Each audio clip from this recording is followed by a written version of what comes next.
बंदी छोड़ सतगुरु रामपाल जी महाराज जी की जय हो। परमात्मा की सभी प्यारी आत्माओं को पवन दास का सत साहिब।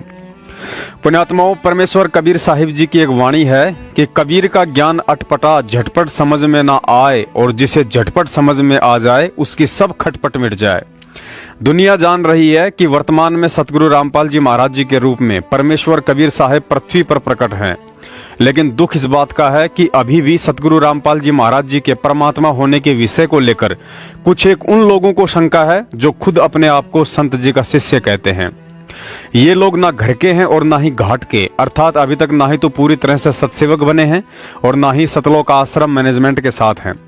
उनकी शंका है कि सतलोक आश्रम मैनेजमेंट वाले तो संत रामपाल जी महाराज जी को परमात्मा नहीं बल्कि परमात्मा कबीर साहिब जी का एक प्रतिनिधि मानते हैं, लेकिन तुम सत्सेवक उन्हें कबीर जी का कोई प्रतिनिधि नहीं बल्कि साक्षात कबीर जी ही मानते हो, जो संत रामपाल जी महाराज जी के चोले में अपनी प्यारी आत्माओं को तत्व ज्ञान देने के लिए 8 सितंबर 1951 में हरियाणा में प्रकट हुए हैं।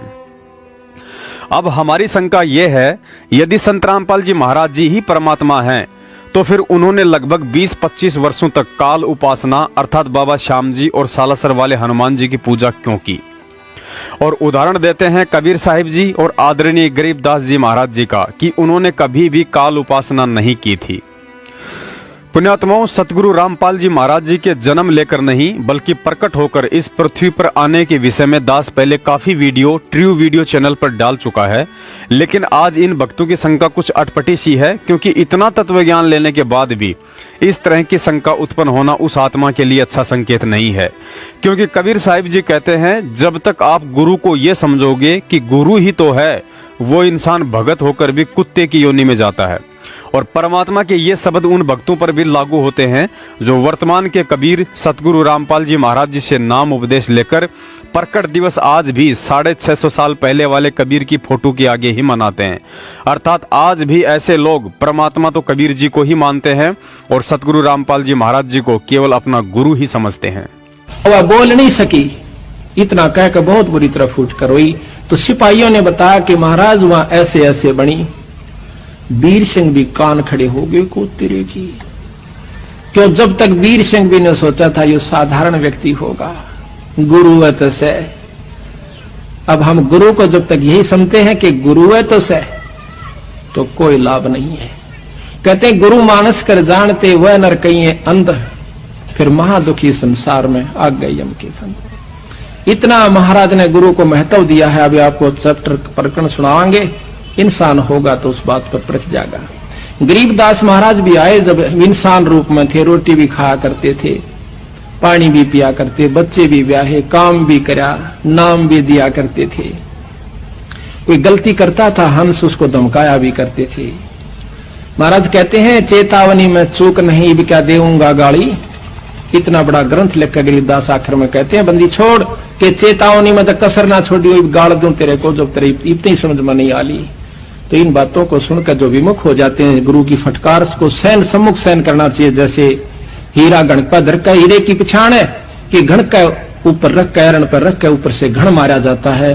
जो फूट जाता है, करच भी हो जाती है, वो कच्चा हीरा होता है। और जो सम्मुख चोट सह करने का रस है, तो वो पक्का हुआ पूर्ण कीमत का हीरा हो जाता है। शब्द गुरु की शब्द को, गुरु की चोट को, शब्द की चोट गुरु मारा करे, चाहे वो किसी प्रकार से, चाहे अपने गुस्से में भी कहता नजर आवे, पर उसकी जो निशाना होगा आपका आत्म कल्याण उद्धार ही होगा। उसमें खरा उतर गया वो पार से, और जो उसमें विमुख होकर के चलागा वो कुत्ते की जुनी में जागा, चाहे वो कितना सियाना बना रहे। मैं भी आ लिया और आप भी आ लिए इसमें। तो इस प्रकार उस वीर सिंह भी चरणों में पड़ गया, बंदी छोड़, मैं पापी जीव था, अभी तक मैं आपको केवल गुरु मान्या मालिक। कहने लगे, बंदी छोड़, तने गुरु भी ना मान्या था बिरायब, गुरु मान लियो तो ये आपके मन में बात भी नहीं आ सके थी। गुरु और परमात्मा में कोई अंतर नहीं होता, जब तक दो समझ कर चाल से कबीर साहब कहते हैं वो कुत्ते की दुनी में जागा। पुण्यात्माओं, वर्तमान का समय कलयुग की बिचली पीढ़ी के मोक्ष मार्ग का समय चल रहा है और इस समय के विषय में काल भगवान ने पहले ही तपतशिला पर जोगजीत रूप में कबीर साहिब जी को कह दिया था कि जाओ जोगजीत संसारा, जीव न माने कहा तुम्हारा, जीव तुम्हारा कहा न माने, हमरी ओट ले वाद बखाने।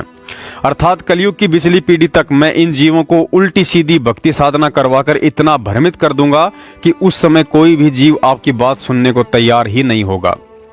कबीर साहिब जी कहते हैं, कठिन विषम गति रहन हमारी, कोई न जानत है नर नारी। अर्थात मैं अपनी आत्माओं को किस विधि और सोच छल छिद्र करके उन्हें काल जाल से मुक्त करवाता हूँ, उसके विषय में यहाँ के जीव तो क्या खुद काल भी नहीं समझ सकता है। जो पुण्यात्माएं परमात्मा की चाहत में जन्म से ही ब्रह्मा विष्णु महेश जी के कट्टर पुजारी हैं या अन्य देवी देवताओं की साधना को ही उत्तम मानकर दिलो जान से समर्पित हैं, अपनी उन आत्माओं से काल साधना छुड़वाने के लिए परमात्मा को यदि स्वयं भी काल पुजारी बनने की लीला करनी पड़े तो वे जरूर करते हैं। पुण्यात्माओं, यहाँ एक विशेष बात है जो ध्यान में रखनी है। पृथ्वी लोक पर कर्म केवल 84 लाख योनियों में अकेले मनुष्य पर ही लागू होते हैं। उदाहरण के लिए, यदि एक व्यक्ति की मौत किसी जानवर के काटने या हमला करने से हो जाती है तो उस पशु या पक्षी पर उस हत्या का कर्म लागू नहीं होता है। अर्थात ना ही तो उसके ऊपर मुकदमा चलता है और ना ही उसे उम्र कैद या फांसी की सजा सुनाई जाती है और ना ही उस मौत के लिए उसे यमराज दंड देता है, क्योंकि पशु योनि कर्म योनि नहीं बल्कि भोग योनि है जो अपने प्रारब्ध के कर्म को भोग रहे होते हैं। अतः यहाँ विचार करने की बात है, जब मनुष्यों को छोड़कर पशु पक्षी पर भी कर्म लागू नहीं होते हैं तो भला उस पूर्ण परमात्मा सतगुरु रामपाल जी महाराज जी पर काल पूजा का कर्म कैसे लागू हो सकता है। अब आपको बताते हैं, उस कबीर परमेश्वर ने सतगुरु रामपाल जी महाराज जी के चोले में लगभग 20-25 वर्षों तक काल पूजा की लीला क्यों की।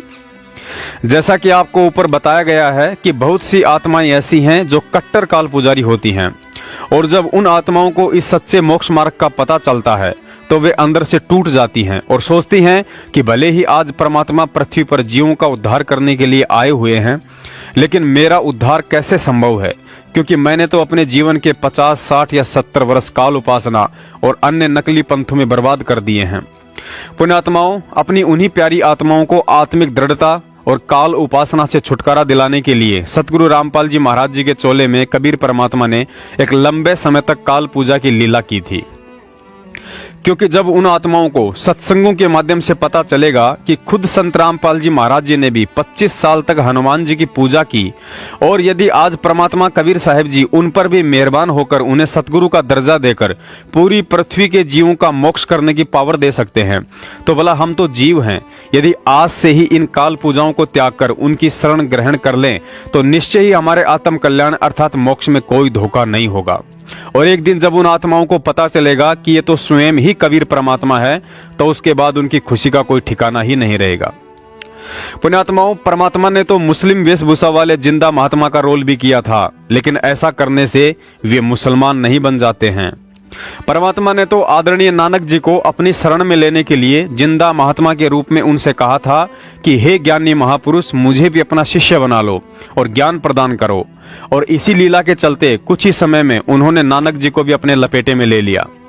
परमात्मा ने तो काशी में सुबह सुबह 4 बजे एक 2 वर्ष के बच्चे का रूप बनाकर रामानंद जी की ठोकर खाकर अपने गले में वैष्णव कंठी माला भी पहनी थी, लेकिन ऐसा करने से वे कोई विष्णु उपासक नहीं बन गए थे।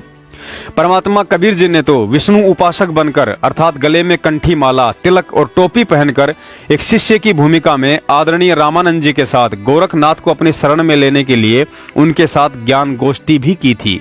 तो क्या माथे पर तिलक और गले में कंठी माला धारण करने से कबीर जी विष्णु उपासक बन गए थे? परमात्मा ने तो नरसिंह जी से 56 करोड़ की संपत्ति का दान करवाने के लिए स्वयं नरसिंह जी का रूप धारण किया था, लेकिन ऐसा करने से वे नरसिंह जी की तरह एक सामान्य व्यक्ति नहीं बन गए थे।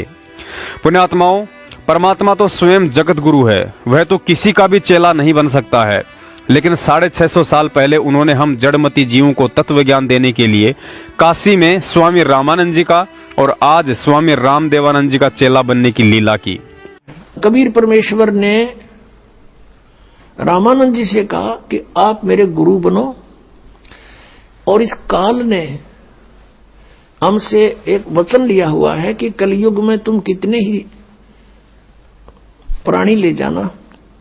और अब ये क्या समस्या आएगी कि इस काल ने कहा है कि मैं नकली संत भेजूंगा और वो नकली नाम देंगे, ऊट पटांग, और सतलोक की महिमा बतावेंगे। सचखंड सतलोक तो नीचे बात नहीं करेंगे, और नाम सारे काल के होंगे।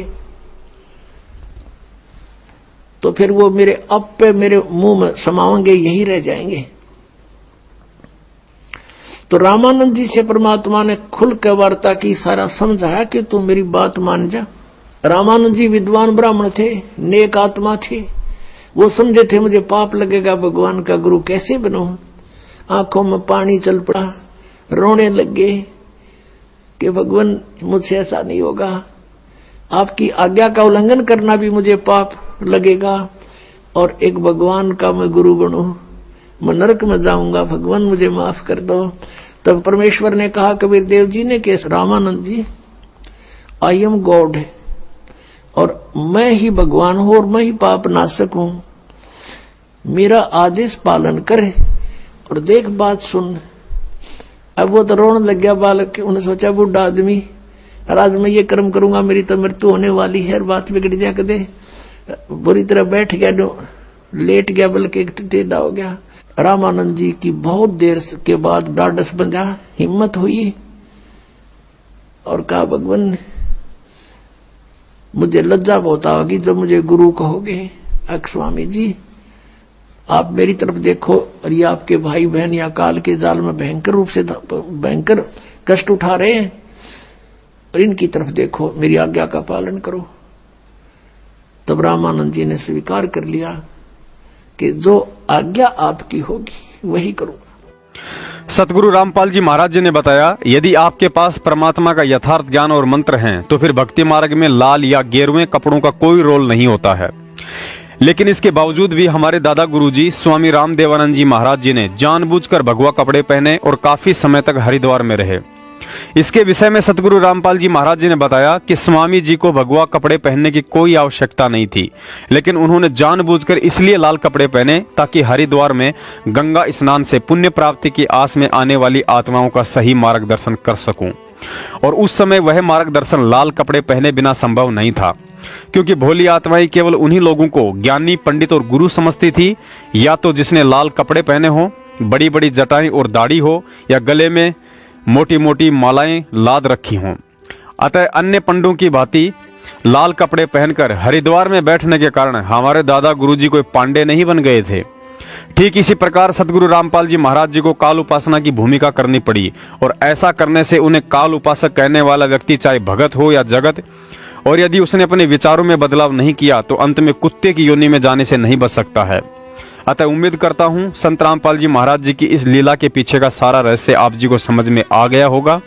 यदि नहीं आया है तो अपनी मूर्खता का प्रमाण देते हुए रोहतक और जबलपुर में कबीर प्रगट दिवस मनाते रहो और सतगुरु रामपाल जी महाराज जी को यूं ही दुखी करते रहो। सत साहेब बंदी छोड़ सतगुरु रामपाल जी महाराज जी की जय हो।